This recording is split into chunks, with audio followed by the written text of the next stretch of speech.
हे यामराज, मुझे स्त्री का जन्म मत दीजिए। चाहे तो मुझे नरक में डाल दीजिए, लेकिन स्त्री का जन्म मत देना। स्त्री का जन्म तो बड़े भाग्य से मिलता है। ऐसी क्या खराबी है स्त्री के जन्म में जो आप इसे ठुकरा रही है?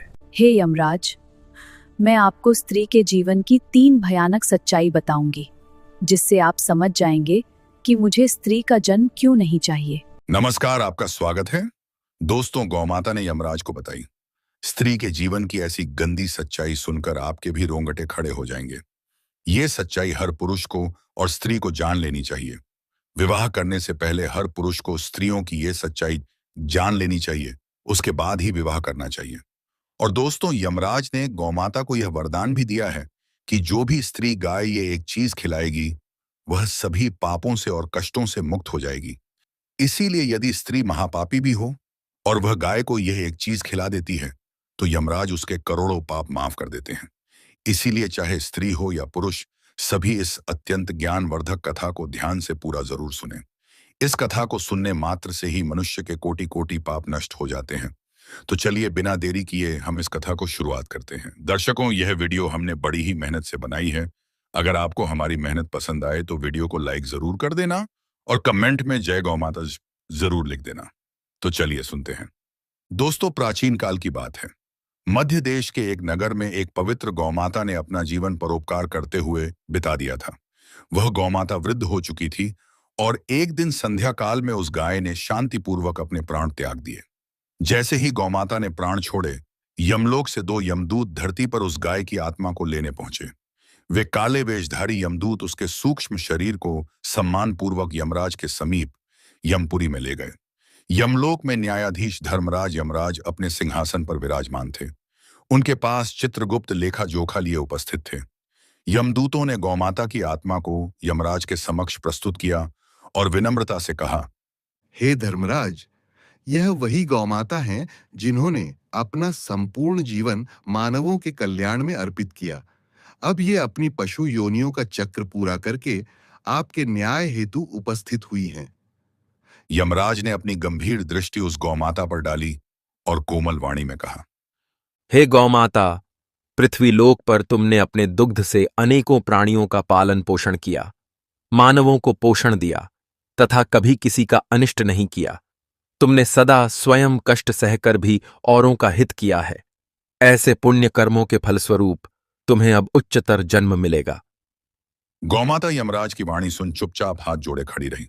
यमराज आगे बोले, शास्त्रों के अनुसार पशु योनियों में गौ योनि अत्यंत पुण्यदायी मानी गई है। तुमने इस योनि को सार्थक किया है। अब तुम्हारा अगला जन्म मनुष्य की देह में होगा। तुम्हें स्त्री का जन्म प्रदान किया जाएगा। मानव जीवन अत्यंत दुर्लभ और सौभाग्य की बात होती है। इतने पुण्य के बाद स्त्री शरीर पाकर तुम और भी महान कर्म कर सकोगी। यह ईश्वर की इच्छा है और तुम्हारा भाग्य। यमराज का निर्णय सुनते ही गौमाता के मुख पर विचित्र भय और विषाद की छाया छा गई। वह थरथर कांप उठी। उसके नेत्रों से अश्रुधारा बहने लगी।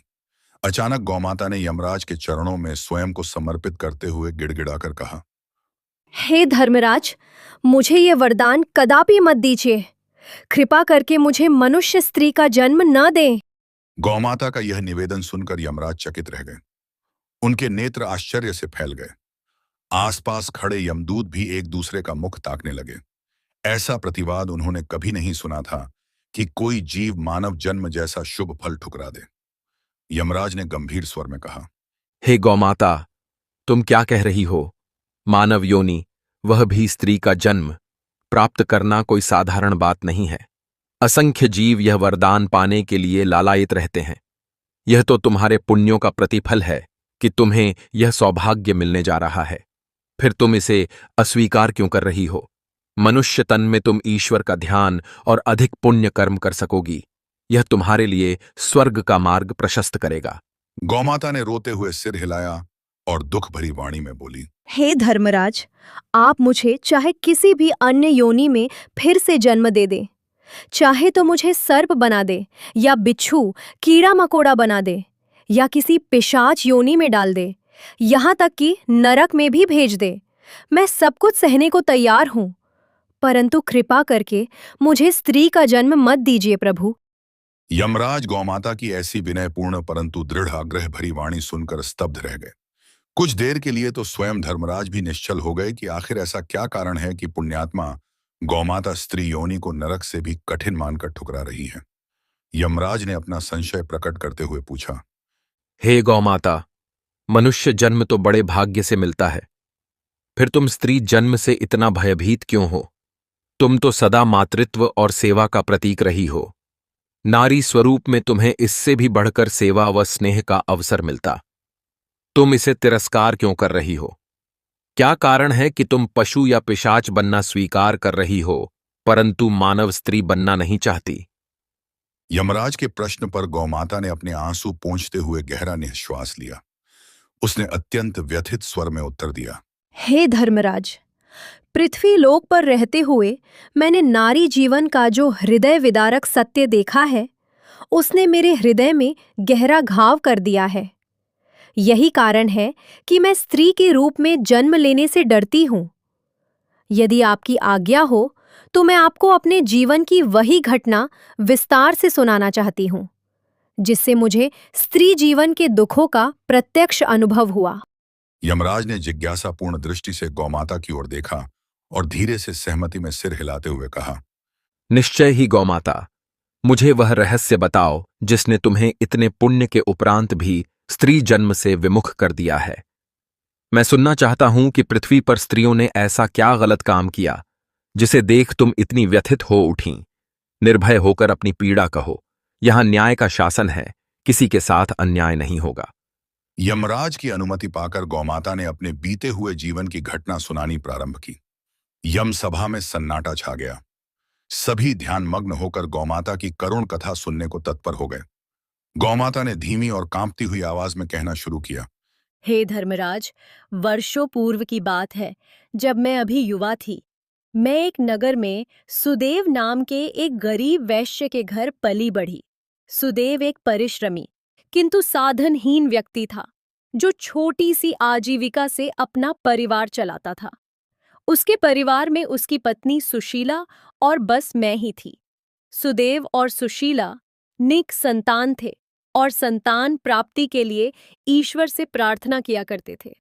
वे मेरी सेवा दिल से करते, मुझे अपने परिवार के सदस्य जैसा प्यार देते थे और मैं भी उनके घर में सुख शांति से रहती थी।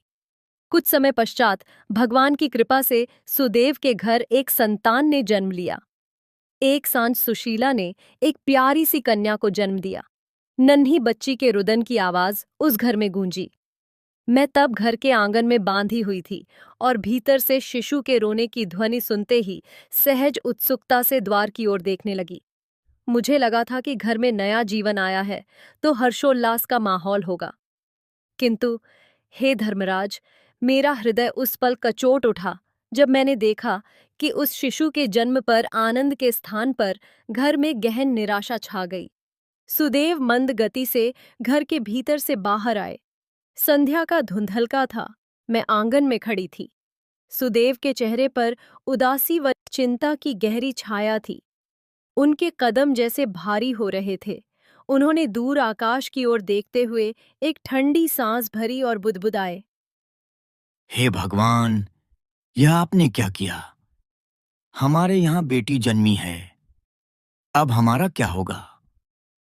उनकी पत्नी सुशीला भीतर बिस्तर पर कमजोर अवस्था में थीं, किंतु मैंने सुना वह धीमे स्वर में सुदेव को सांत्वना दे रही थीं। स्वामी, ईश्वर की इच्छा को स्वीकार कीजिए, बेटी भी भगवान का दिया प्रसाद है। परंतु सुदेव दुखी मन से सिर झुकाए खड़े थे। पास खड़ी दाई माँ ने कहा, बिटिया हुई है, लक्ष्मी आई है घर में। पर सुदेव ने उदास स्वर में उत्तर दिया,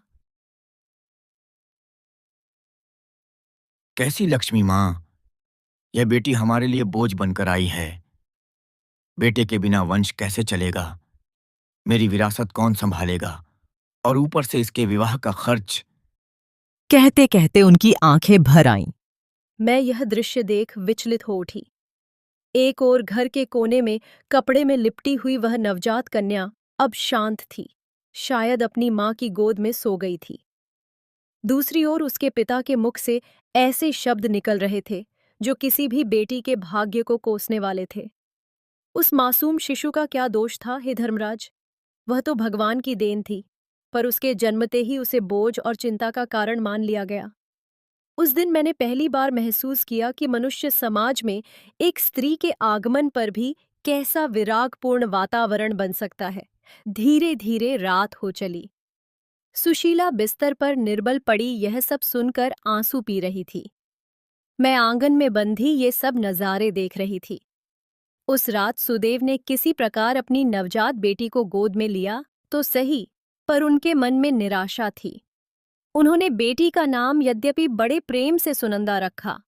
शायद हृदय के किसी कोने में पिता का स्नेह उमड़ा होगा, पर मुख पर मुस्कान नाम मात्र को थी। समय बीतने लगा। दुख और तंगी के बावजूद सुदेव और सुशीला ने अपनी बेटी सुनंदा का लालन पालन करना प्रारंभ किया। सुनंदा ने जन्म से ही मेरा दूध पीकर अपना पोषण पाया। सचमुच मैंने भी उस बालिका को अपने बछड़े की तरह प्रेम दिया। जब सुनंदा कुछ महीनों की हुई तो रोज सुबह मुझे दुहा जाता और वह सोने सी दमकती हंसमुख बच्ची कटोरे से मेरा दूध पीती। उसकी बड़ी बड़ी कोमल आंखों में मैं अक्सर खुद को अपार स्नेह से निहारते पाती। सुनंदा कुछ बड़ी हुई तो अपने नन्हे हाथों से मुझे रोटी खिलाने की कोशिश करती। वह मेरी पीठ पर छोटे छोटे हाथ फेरती और किलकारी मारकर हंसती।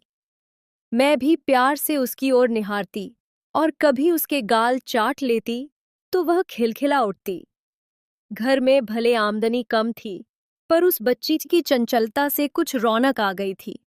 सुदेव भी काम से लौटने पर बेटी को गोद में उठा लेते।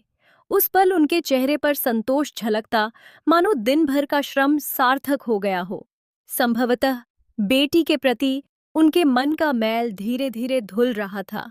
यद्यपि भविष्य की चिंताएं कभी कभी उनके माथे पर शिकन बनकर उभर आती थीं। दिन बीतते रहे। देखते देखते सुनंदा एक सुंदर किशोरी के रूप में बढ़ने लगी।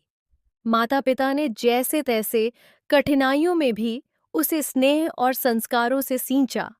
सुशीला ने बेटी को घर के कामकाज भी सिखाए और पूजा पाठ का भी ज्ञान दिया।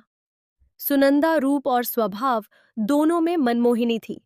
सुशील, कोमल हृदय और सबका आदर करने वाली।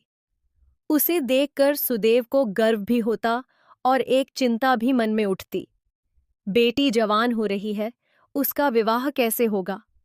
गरीबी में पिता के सिर पर कन्या के ब्याह का भारी उत्तरदायित्व आ जाता है। सुदेव ने आस पड़ोस में रिश्तेदारी में खोज शुरू की कि कोई अच्छा वर मिल जाए। कई महीनों पश्चात उन्हें दूर के एक नगर से एक प्रस्ताव मिला। वाचस्पति नाम के एक युवा वैश्य से सुनंदा के लिए संबंध तय हुआ। वाचस्पति का परिवार साधन संपन्न था। उनके घर की आर्थिक स्थिति काफी अच्छी थी। सुदेव की हैसियत उनसे कहीं कम थी, इसलिए विवाह में दहेज देना अनिवार्य था। यह सुनकर सुदेव चिंतित तो हुए, पर बेटी के भविष्य के लिए उन्होंने अपनी जमा पूंजी और कुछ उधार जुटाकर दहेज की तैयारी की। सुशीला ने अपने गहने तक बेटी के लिए न्यौछावर कर दिए। आखिर विवाह का शुभ दिन आ पहुंचा। सुदेव ने अपने सीमित साधनों से यथासंभव सम्मान के साथ बारात की आवभगत की। मंडप सजा, वेदी पर पवित्र अग्नि जलाई गई। मंत्रोच्चार के मध्य सुनंदा का वाचस्पति के साथ विवाह संपन्न हुआ। सुदेव ने भाव विभोर हो अपनी प्यारी बेटी को वर के हाथों सौंप दिया। विदाई का क्षण निकट आया तो सुशीला और सुदेव दोनों अपने आंसू न रोक सके। सुशीला ने रोते हुए सुनंदा को गले लगाया और कहा, बेटी, अपने ससुराल में सबका आदर करना, धैर्य रखना। जैसे हमारी लाज तूने रखी है, वैसे वहां भी कुल की मर्यादा रखना। खुश रहना बेटी। सुनंदा की आंखों से अविरल अश्रुधार बह रही थी। वह माता पिता से लिपटकर सुबक रही थी। मन में एक साथ उदासी और भय का सागर हिलोरे मार रहा था। बचपन का घर छोड़ अज्ञात भविष्य की ओर कदम बढ़ाना किसी भी बेटी के लिए अत्यंत कठिन घड़ी होती है। उस भावुक विदाई के बीच सुदेव ने आगे बढ़कर मुझे अर्थात उनकी प्रिय गाय गौमाता को भी सुनंदा के साथ विदा करने का निर्णय किया। उन्होंने वाचस्पति और उनके पिता से हाथ जोड़कर निवेदन किया, यह गाय हमारी तरफ से भेंट स्वरूप स्वीकार करें। इसने मेरी बेटी को अपने दूध से पाला है। अब यह उसके ससुराल में भी आपके परिवार के काम आएगी। वाचस्पति के पिता, जिनका नाम धनपाल था, ने प्रसन्न मुद्रा बनाते हुए सहमति में सिर हिलाया। वस्तुतः उन्हें एक उत्तम गाय मुफ्त में मिल रही थी, तो इनकार का प्रश्न ही नहीं था। यूं भी उस दौर में कन्या के साथ गाय दान देने की प्रथा को शुभ माना जाता था। इस प्रकार मैं भी सुनंदा के साथ बैलगाड़ी में उसकी ससुराल के लिए रवाना हुई। रास्ते भर सुनंदा माता पिता से बिछड़ने के दुहक में आंसू बहाती रही। मैं पीछे बंधी चरनी में खड़ी थी और महसूस कर सकती थी कि उसका कोमल हृदय कितनी आशंकाओं और पीड़ा से भरा है। मेरी भी आंखें नम थीं। एक ओर अपने जन्मस्थान और उस स्नेहमयी परिवार से बिछुड़ने का दुख, दूसरी ओर चिंता कि सुनंदा का आगे का जीवन कैसा होगा। परंतु साथ ही मुझे संतोष भी था कि कम से कम मैं इस अबोध बच्ची के साथ नए घर में रहूंगी और शायद उसे अपने स्नेह से कुछ संबल दे पाऊंगी। कई कोस दूर स्थित नगर में अंततः हमारा काफिला पहुंचा। सुनंदा का ससुराल एक विशाल 2 मंजिला घर था, जिससे उनके संपन्न होने का आभास मिलता था। द्वार पर पहुंचते ही परंपरानुसार ससुरालजनों ने आरती उतारकर नई वधू का स्वागत किया। उसे मां लक्ष्मी के आगमन का प्रतीक मानते हुए ससुर धनपाल जी ने आशीर्वाद दिया और गृह प्रवेश के लिए आगे बढ़ाया। सास लक्ष्मीबाई ने भी बनावटी स्नेह दिखाते हुए कहा, पधारो बहू, हमारे घर में तुम्हारा स्वागत है। अब यही तुम्हारा घर है। सुनंदा ने गठजोड़ से बांधे गए कलश को पैर से उलटते हुए घर में प्रवेश किया। मुझे भी एक नौकर द्वारा पीछे आंगन में ले जाकर वहां खूंटे से बांध दिया गया। सुदेव द्वारा दिए गए अन्य दहेज का सामान भी उतारा जा रहा था। शुरुआती कुछ दिन सुनंदा के लिए नए माहौल को समझने में बीते। वाचस्पति, उसका पति, एक सीधा साधा शांत युवक था। वह दिन में अपने पिता के साथ दुकान के कार्यों में व्यस्त रहता और संध्या को घर लौटता। सुनंदा से उसका व्यवहार सभ्य और मधुर था, हालांकि वह अपने माता पिता के प्रति अत्यंत आज्ञाकारी था और घरेलू मामलों में हस्तक्षेप कम ही करता था। सास लक्ष्मीबाई घर में प्रधान थीं और अधिकांश निर्णय वही लेती थीं। शुरुआत में लक्ष्मीबाई ने औपचारिक तौर पर नई बहू को प्यार दुलार दिखाया। पहले दिन उन्होंने सुनंदा को रसोई में प्रवेश नहीं करने दिया और कहा, आज बहू रानी आराम करेंगी, हमने भोजन बना लिया है। यह सुनकर सुनंदा को भी थोड़ी तसल्ली हुई कि ससुराल में उसे मान सम्मान मिल रहा है। मैं उधर आंगन के कोने में बंधी सब देख रही थी। नई जगह पर पहले पहल मुझे भी अपरिचित लगा, पर सुनंदा दिन में एकाध बार चोरी छिपे आती और मुझे सहला जाती। वह धीमे से मेरे गले लगकर कहती, गौमाता, तुम हो तो मुझे अपने मायके की याद आती है, तुम मेरा ध्यान रखना। मैं उसके हाथ चाटकर उसे भरोसा दिलाती, मानो कह रही हूं, मैं हूं ना, हिम्मत रखो। सुनंदा कुछ समय के लिए मुझसे मिलकर अपने मन को हल्का कर लेती। कुछ सप्ताह तक सब कुछ सामान्य प्रतीत होता रहा, किंतु धीरे धीरे घर का वास्तविक रंग प्रकट होने लगा। लक्ष्मीबाई अब सुनंदा से तरह तरह के काम कराने लगी। सुबह सूर्योदय से पहले उठकर पानी भरना, चूल्हा जलाना, नाश्ता तैयार करना। बहू को चक्की के बैल की तरह खटना पड़ता।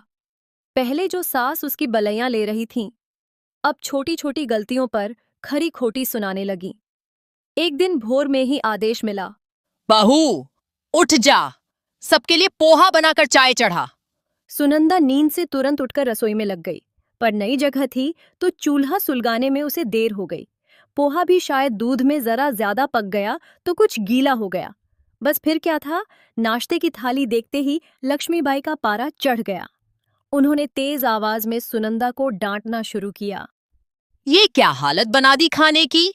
एक काम ढंग से नहीं हुआ तुमसे। मायके में कुछ सिखाया भी है या नहीं? बेचारी सुनंदा सकपकाकर बोली।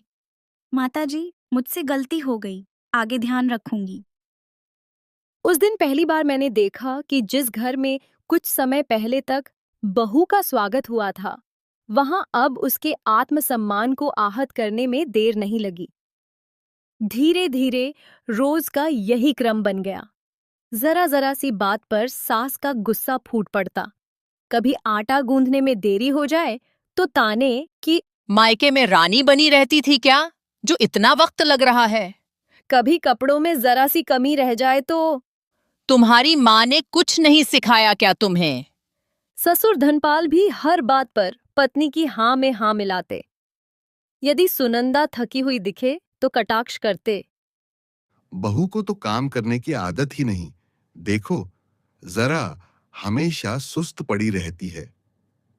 वास्तव में सुनंदा नींद पूरी न होने के कारण प्रायः बोझिल चेहरा लेकर घूमती, पर उसे आराम देने वाला कोई नहीं था। उसका पति भी अब उसके साथ बुरा व्यवहार करने लगा। वह भी उसे अपमानित करता था और मारता पीटता था। यह सब देखकर सुनकर मेरी आंखों से आंसू बहने लगते थे। इस बीच वाचस्पति के परिवार में पहले से ही 2 दूधी गायें थीं, जो भरपूर दूध देती थीं। मेरी उम्र अधिक हो चली थी और हाल में कोई बछड़ा न होने से मैंने भी दुग्ध देना लगभग बंद कर दिया था।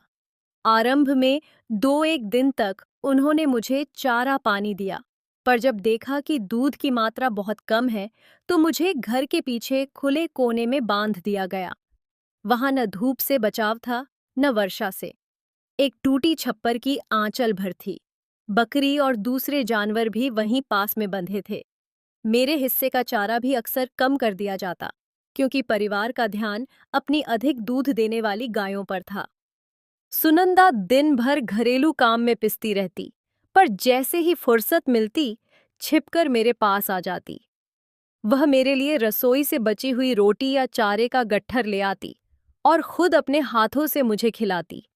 मैं उसकी आंखों में देखती तो वहां आंसू तैरते मिलते। वह कुछ बोलती नहीं, पर मैं समझ जाती कि उसका हृदय व्यथा से भरा है। धीरे से वह मेरे गले लग जाती और सुबक सुबक कर रोती। मेरे गले में बंधी रस्सी उसकी आंसुओं से भीग जाती और मैं कुछ कर न पाती, सिर्फ अपनी जीभ से उसके आंसू चाटकर उसे ढाढ़स बंधाने की चेष्टा करती। आखिर एक रात मैंने उसके मुंह से पीड़ा के शब्द भी सुन ही लिए। उस रात चांदनी धुंधली थी, जब सब सो चुके थे। सुनंदा दबे पांव आंगन पार कर मेरे पास आई। उसने चारों ओर देखा कि कोई जाग तो नहीं रहा, फिर मेरे सिर पर हाथ फेरते हुए फूट फूट कर रो पड़ी। वह सिसकते हुए बमुश्किल बोल पाई, गौमाता, मेरे तो सारे सपने ही टूट गए। मुझे तो सिखाया गया था कि पति का घर ही अब मेरा घर है, वही मेरा संसार है। पर यहाँ तो मुझे अपनेपन का एक कतरा भी नहीं मिलता। दिन भर काम करो, फिर भी ताने सुनो। मेरी तो कोई कदर ही नहीं इस घर में, गौमाता। मैं तो एक नौकरानी से भी बदतर जिंदगी जी रही हूँ। यह कहकर सुनंदा फूट फूट कर रोने लगी। फिर सिसकियों के बीच बोली, न मैं अपनी पीड़ा माँ बाप को बता सकती हूँ। उन्होंने बड़े अरमानों से मेरा ब्याह किया। अगर उन्हें सच बता दूंगी तो उनका दिल टूट जाएगा। कभी कभी तो मन करता है कि इस यातना से छुटकारा पा लूं, लेकिन फिर सोचती हूँ मेरे जाने से मेरे माँ बाप पर क्या बीतेगी।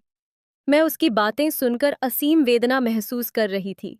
काश मैं मनुष्य की भाषा में उसे समझा पाती कि धैर्य रखो, सब ठीक होगा। परंतु मैं तो मूक प्राणी थी। केवल अपने मुख से उसके आंसुओं को चाटकर उसे ढाढ़स बंधाने का प्रयत्न करती रही। उस रात पहली बार मुझे स्त्री जीवन के इस कठोर यथार्थ का प्रत्यक्ष एहसास हुआ। मैंने मन ही मन ईश्वर से प्रार्थना की कि इस अबला पर कुछ दया करें। धीरे धीरे समय बीतता गया। इतने कष्ट झेलने के बाद भी सुनंदा दिन रात अपने कर्तव्यों में लगी रही। कुछ ही महीनों बाद परिवार में एक नई खबर आई। सुनंदा गर्भवती हो गई थी। यह सुनकर ससुराल वालों के चेहरे पर कुछ पल के लिए प्रसन्नता दिखी। धनपाल और लक्ष्मीबाई को उम्मीद जगी कि परिवार को वंश आगे बढ़ाने वाला पोता प्राप्त होगा। सुनंदा के पति वाचस्पति ने भी यह समाचार सुनते ही चेहरे पर प्रसन्नता लाई और ईश्वर को धन्यवाद दिया। जैसे जैसे महीने बीतते गए, सास ने उसे रसोई और घर के कामों में झोंक दिया। भारी पेट और कमजोर शरीर लेकर भी बेचारी बहू चौका बर्तन, झाड़ू पोंछा सब करती रही। उसकी चाल ढाल धीमी पड़ गई थी, मगर किसी को दया न आती थी। यदि कभी वह थककर पल भर को बैठ जाती तो तुरंत डांट पड़ती। लड़का जनने वाली माँ ऐसे सुस्ती करती है क्या? सुनंदा चुपचाप फिर काम में लग जाती। गर्भावस्था के 7वें महीने में एक बार मायके से खबर आई। सुदेव ने संदेश भिजवाया कि वे चाहते हैं कि प्रसव से पूर्व कुछ समय के लिए बेटी को मायके ले जाया जाए, जिससे उसकी अच्छी देखभाल हो सके। इस पर धनपाल ने टालमटोल करते हुए जवाब भिजवा दिया कि यहाँ सब कुशल पूर्वक है, आप चिंता न करें, हम अच्छी तरह देखभाल कर रहे हैं। हकीकत यह थी कि सास ससुर सुनंदा को मायके नहीं भेजना चाहते थे। उन्हें भय था कि कहीं वह अपने माता पिता को अपने दुहक न बता दे। इस प्रकार सुनंदा को अंतिम समय तक ससुराल में ही रहना पड़ा। समय अपनी गति से बीतता रहा। मैंने देखा कि आखिरी महीनों में सुनंदा बेहद दुर्बल हो चली थी। उसका चेहरा पीला पड़ गया था, आंखों के नीचे गहरे स्याह घेरे थे। वह कमर पकड़े बमुश्किल चलती, लेकिन फिर भी काम में लगी रहती। भीतर पल रहे शिशु का भार तो था ही, पर उससे भी ज्यादा भारी उस पर ससुराल वालों की अपेक्षाओं का बोझ था। मैं उसे इस हालत में देखकर भीतर ही भीतर रोती थी। एक दिन वह मुझे पानी डालने आई तो अचानक चक्कर खाकर गिरते गिरते बची। मैंने तड़प कर जोर से आवाज निकाली, मानो लोगों को सावधान करना चाहा, पर कोई नहीं आया। उल्टे शाम को जब लक्ष्मीबाई को यह पता लगा तो उन्होंने सुनंदा को ही उलाहना दिया कि अपनी हालत का जरा ख्याल नहीं, संभल कर नहीं चल सकती थी? सुनंदा निश्वास भरकर रह गई। अंततः वह घड़ी भी आ गई। अंधेरी आधी रात का समय था जब सुनंदा को तेज प्रसव पीड़ा शुरू हुई। वह दर्द से चीखने लगी। उसकी कराहट भरी आवाज सुन पूरे घर में हलचल मच गई। लक्ष्मीबाई ने तुरंत पास की दाई को बुलवाया। सुनंदा को घर के अंदर एक कमरे में लिटा दिया गया। मैं उस वक़्त पिछवाड़े अंधेरे में बंधी थी, पर भीतर से आती सुनंदा की चीखों को सुनकर मेरा कलेजा फटा जा रहा था। मैं भी व्याकुल होकर जोर जोर से रंभाने लगी, मानो उसकी पीड़ा को महसूस कर रही थी। घंटों तक प्रसव की पीड़ा चलती रही। आखिरकार भोर के करीब एक नवजात शिशु के रुद्ध रोने की आवाज गूंजी। सुनंदा ने एक बच्ची को जन्म दिया था। हे धर्मराज, हाँ, एक कन्या ने इस दुनिया में आंखें खोली। दाई ने उस बच्ची को कपड़े में लपेटकर बाहर आकर सूचना दी, बच्ची हुई है। यह सुनते ही लक्ष्मीबाई का चेहरा उतर गया। धनपाल ने गहरी सांस छोड़कर सिर पकड़ लिया। वाचस्पति, जो द्वार पर बेचैन खड़ा था, स्तब्ध रह गया। उधर प्रसव के तुरंत बाद सुनंदा की हालत बिगड़ चुकी थी। अत्यधिक रक्तस्राव से वह अर्धचेतन अवस्था में पड़ी थी। दाई ने अंदर से घबराकर आवाज लगाई, बहू की सांस टूट रही है, जरा गर्म पानी और साफ कपड़ा लाओ जल्दी। कुछ देर तक अफरा तफरी मची रही। मैंने सुनंदा की क्षीण चीखें क्रमशः धीमी होते सुनी। फिर भीतर से दाई के विलाप की आवाज आई, ओह, यह तो चल बसी, भगवान ने इसे उठा लिया। यह शब्द सुनकर मैं थर्रा उठी। मेरी सुनंदा, जिसे मैंने गोद में हंसते खेलते देखा था, वह इतनी कम आयु में दुनिया छोड़ गई। मेरी आंखों के आगे अंधेरा छा गया। घर के भीतर कोहराम मचने के बजाय एक भयानक सन्नाटा पसर गया। थोड़ी देर बाद धनपाल कमरे से बाहर आए। उनके चेहरे पर शोक से अधिक झुंझलाहट थी। लक्ष्मीबाई पीछे थीं। उनके माथे पर भी क्रोध की लकीरें साफ दिखाई दे रही थीं। उन्होंने वाचस्पति की ओर देखते हुए बस इतना कहा, संभालो खुद को, बेटे। पर उनकी आवाज में मातृत्व के स्थान पर क्रूरता झलक रही थी। कुछ देर बाद दाई को उसकी मजदूरी देकर विदा कर दिया गया। सुनंदा की निश्चल देह सफेद चादर से ढक दी गई। पास ही वह नवजात बच्ची एक टोकरी में रखी सुबक रही थी, मानो अपनी मां को ढूंढ रही हो। मैंने आंगन से लगे पिछवाड़े में खड़े खड़े देखा कि सुनंदा के सास ससुर आपस में धीमी आवाज में सलाह कर रहे थे। लक्ष्मीबाई गुस्से से भरी कह रही थीं, हमें तो पोता चाहिए था, ये बहू तो पोती देकर खुद चल बसी। यह लड़की हमारे किस काम की? इसे पालेगा कौन? लोग उल्टा हमी को दोष देंगे। इससे अच्छा कि आज जो आफत आई है उसे यहीं खत्म कर दें। मैंने धनपाल को कांपते स्वर में कहते सुना। क्या कह रही हो तुम? नवजात है, इसे मारना महापाप होगा। लक्ष्मीबाई ने तीखे स्वर में उत्तर दिया। तो क्या करें? पालें इसे और कल को इसके ब्याह के लिए माथापच्ची करें? हमें पहले ही बहू ने धोखा दे दिया है। अब ये लड़की पाले नहीं पलेगी। चुपचाप इसका अंत करना होगा और दुनिया से कह देंगे कि बच्ची जन्म के समय ही मर गई। धनपाल ने इधर उधर देखा। ठीक है, लेकिन लक्ष्मीबाई ने जल्दी से उस बच्ची को एक कपड़े में कसकर लपेटा और धनपाल की ओर बढ़ाते हुए बोली, हाथ मत कांपने देना, अभी रात गहरी है, कोई नहीं देख रहा। हे धर्मराज, मैं स्तब्ध थी। मैंने देखा धनपाल उस मासूम को कपड़े में कसकर बांध कुएं के पास ले गए। मेरी समझ में नहीं आया कि मैं क्या करूं। मेरे खूंटे की रस्सी जमीन में गड़ी थी। मैं जोर लगाकर भी उसे छुड़ा नहीं पा रही थी। मुझे केवल मूक होकर यह घोर अधर्म देखना था। क्षण भर में धनपाल ने वह कपड़े में लिपटा नन्हा सा शरीर कुएं में उछाल दिया। एक घुटी हुई चीख और पानी में हल्के छपाके की आवाज आई। फिर चारों ओर सन्नाटा छा गया। मैं उस क्षण पागल सी हो गई। आंसुओं और क्रोध से मेरा हृदय फटने लगा। मैंने जोर जोर से चिल्लाकर रंभाना शुरू किया, मानो संसार को इस पाप की खबर देना चाहती हूं। मेरी आवाज सुनकर लक्ष्मीबाई एक पल को ठिठकीं, फिर पास आकर दांत पीसकर बोली, चुप कर, बदबख्त जानवर, तेरी ही गठरी के साथ यह मनहूस आई थी, अभागी गाय। और उन्होंने सचमुच क्रोध में एक लाठी उठाकर मुझे जोर से मार दिया, जिससे मैं दर्द से बिलबिला उठी। धनपाल ने भी फुसफुसाकर गुस्से से मुझे चुप रहने का इशारा किया। अगले ही पल वे दोनों अंदर लौट गए, मानो कुछ हुआ ही न हो। मैं वहीं सुध-बुध खोए खड़ी रह गई। कुएं के काले गहरे पानी में मेरी आंखों के सामने एक निर्दोष जीवन समा चुका था। वह बच्ची जो अभी इस दुनिया में आई ही थी, अपनी मां के पास चली गई। ऐसा वीभत्स कांड मैंने पहले कभी न देखा था। उस रात के बाद उस घर में सब कुछ सामान्य होने का अभिनय किया जाने लगा। सुबह होते ही ये खबर फैला दी गई कि दुर्भाग्यवश बहू और बच्ची दोनों प्रसव में चल बसे। आस पड़ोस के लोग औपचारिक संवेदना जताने आए और चले गए। किसी को भी सच्चाई का पता नहीं चला। हाँ, एक परिवर्तन अवश्य हुआ।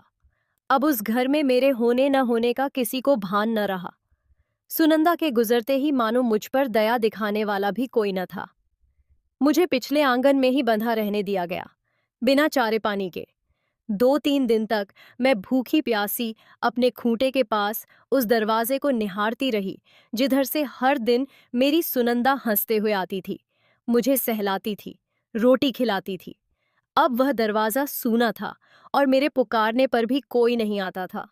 शुरू शुरू में मैं जोर जोर से रंभाकर अपना दुख प्रकट करती रही, पर हर बार या तो कोई मेरी आवाज अनसुनी कर देता या कभी कभार धनपाल दूर से हट हट कहकर पत्थर मार जाता। मुझे समझ आ गया कि इन लोगों ने मुझे मरने के लिए यूं ही छोड़ दिया है। मैं अत्यंत क्षीण हो चली थी। दूध न देने वाली बूढ़ी गाय से उनको अब कोई प्रयोजन न था। मेरे सामने सब अंधेरा था। मेरी प्राण प्रिय सुनंदा जा चुकी थी। उसकी बेटी की हत्या मैं देख चुकी थी। जीने की चाह शेष न थी। ऊपर से पानी और चारे के बिना मेरा शरीर भी जवाब दे रहा था। अंततः एक सांझ ऐसा आया कि मैं बिल्कुल निशक्त होकर धरती पर गिर पड़ी। आंखों के आगे अंधेरा छाने लगा। सांसें धौंकनी की तरह चल रही थीं। आखिरी क्षणों में मेरी आंखों से आंसुओं की धार बह चली। मन में बस एक ही करुण पुकार थी, हे प्रभु, अब दोबारा मुझे पृथ्वी पर मत भेजना, विशेषकर किसी स्त्री की योनि में जन्म देकर फिर ऐसे दुहक मत देना। धीरे धीरे मेरी दृष्टि धुंधली पड़ी और एक अंतिम लंबी सांस के साथ मेरे प्राण निकल गए। गौमाता की करुण आपबीती समाप्त होते ही यमलोक की सभा में कुछ देर तक पूर्ण सन्नाटा छाया रहा। सभी यमदूत स्तब्ध खड़े थे। स्वयं धर्मराज यमराज की आंखें भी नम हो उठी थीं। क्षण भर को तो यमराज अपने आसन से उठकर खड़े हो गए, मानो शोक में मौन धारण कर लिया हो। फिर उन्होंने गहन निःश्वास छोड़ते हुए भर्राए स्वर में कहा, हे गौमाता, तुम्हारी कथा सुनकर हृदय द्रवित हो उठा है। मनुष्य लोक में नारी पर ऐसा अन्याय मैं कल्पना भी नहीं कर सकता था कि धरती पर अब भी ऐसी क्रूर घटनाएं हो रही हैं। जिस परिवार की बात तुमने बताई, उन्होंने तो घोर पाप किए हैं। अबला बहू को प्रताड़ित करना, जन्म लेते ही निर्दोष शिशु की हत्या करना, ये कर्म महाधर्म हैं। ऐसे पापियों को उनके पाप का फल अवश्य मिलेगा। यह कहकर यमराज ने क्रोध से भ्रिकुटी चढ़ाई और पास खड़े चित्रगुप्त को आदेश दिया।